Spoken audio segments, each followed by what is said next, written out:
राजस्थान में पेपर अधिक लीक होना, पेपर आउट होना, ओएमआर सीट बाहर आना, युवा कब तक परेशान रहे? जब तक ये सरकार जाग नहीं जाती और जब तक एक कड़ा संदेश सरकार पे जो सिंहासन पे बैठे हैं उन तक नहीं पहुंच जाता कि अब युवा जाग चुका है और ये बकवास अब सहन नहीं करेगा। जिस परीक्षा का आप नाम लो उसके पेपर लीक हो रहे हैं। हमारे युवा यहाँ पे जो तैयारी करते रह जाते हैं इतने साल तक, वो घर बैठ जाते हैं और रूलिंग पार्टी के प्रदेश अध्यक्ष के ससुराल वाले, उनके बेटे के ससुराल वाले, बेटी के ससुराल वाले, वो लोग कोई नौकरी मिलती है।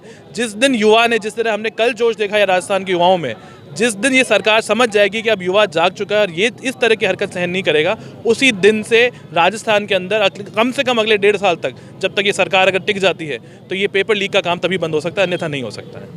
दिव्यांग भवन के बाद 105 दिन से अनशन पर बैठे हैं, उनकी कुछ सुनने वाला नहीं। दिव्यांग 105 दिन से अनशन पर बैठे हैं।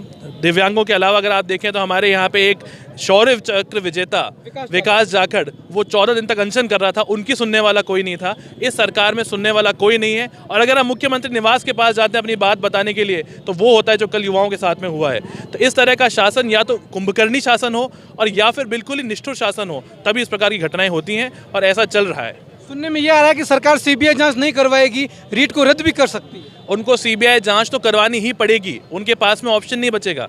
उन्होंने ये तो कई चीज़ों के लिए कहा था कि हम नहीं कराएंगे, उनको करानी पड़ेगी। 5 राज्यों में चुनाव चल रहे हैं, क्या मुंह लेकर जाएगी ये कांग्रेस पार्टी उन जनता के बीच में, ये बताने के लिए कि हमारे यहाँ पे पेपर लीक होते हैं, लेकिन हम उसकी सीबीआई जांच नहीं कराना चाहते, क्योंकि अगर जांच सीबीआई के पास जाएगी तो हमारे बड़े बड़े जो हमारे मंत्री अधिकारी हैं सारे के सारे फंसेंगे। ये जनता आजकल बहुत जागृत हो चुकी है और अब आपने देखा है जो डेली भारतीय जनता पार्टी आंदोलन करेगी और विधानसभा सत्र आते आते सरकार को झुकना पड़ेगा और सीबीआई के पास इस जाँच को, इंक्वायरी को भेजना पड़ेगा। रीट अभ्यर्थी और भी भर्तियों वाले जो अभ्यर्थी वो कोचिंग कर रहे हैं, जयपुर में तैयारियां कर रहे हैं, 2-2, 5-5 लाख रुपए लगा के, उसके बाद में भी 3 वर्ष में ये स्थिति। देखिए, हाल सिर्फ 2-2, 3-3, 4 लाख रुपए उनके नहीं लग रहे। हमारे यहाँ पे कई तो ऐसे हैं जिनके माँ बाप अपने गाय भैंसों को, अपने बकरियों को गिरवी रख के पैसे देते हैं ताकि बच्चा जयपुर जाके परीक्षा दे सके। जो जयपुर में नहीं भी पढ़ पा रहा, गाँव में बैठा बैठा पढ़ रहा है, उसके साथ भी क्या बीतती है। जिनके जेब में 500 रुपये नहीं मिलते, वो लोग यहाँ आते हैं और उनके बाद में पेपर देके कैसे ना कैसे एक दिन रुकते हैं, पेपर देते हैं। जनता ने अपने घर के दरवाजे खोले थे, आपको याद होगा जब रीट की परीक्षा थी, लोगों को घर पे बैठाया, खिलाया, हॉस्टल्स में रखा, मंदिरों में रखा, धर्मशालाओं में रखा। उनके पास में वापस पढ़ाई करने के पैसे नहीं है, वो वापस परीक्षा कैसे देंगे, ये कम से कम सरकार सोचती तो आज ये दिन नहीं आते। आपको लगता है कि जिस सरकार ने रीट उत्सव मनाया था और कहा था कि इसको तो गिनीज बुक ऑफ रिकॉर्ड में दर्ज करना चाहिए, वो इस भर्ती पर रद्द कर सकती है, सीबीआई जांच कर? Guinness book of world record में तो बिल्कुल आना ही चाहिए। इतनी बेशर्मी से इतना बड़ा भ्रष्टाचार का कांड होना है तो Guinness book of world record में आएगा ही आएगा। लेकिन सीबीआई जांच देने के बाद में हो सकता है कि गिनीज बुक से भी बड़ी बुक अगर किसी दुनिया में है तो उसके अंदर भी इसका नाम आ जाए, ऐसी परतें खुलेंगी। इसीलिए हमारी डिमांड है कि सीबीआई इंक्वायरी हो और उसके बाद में दूध का दूध पानी का पानी हो जाएगा, फिर सरकार की मर्जी है जो करे।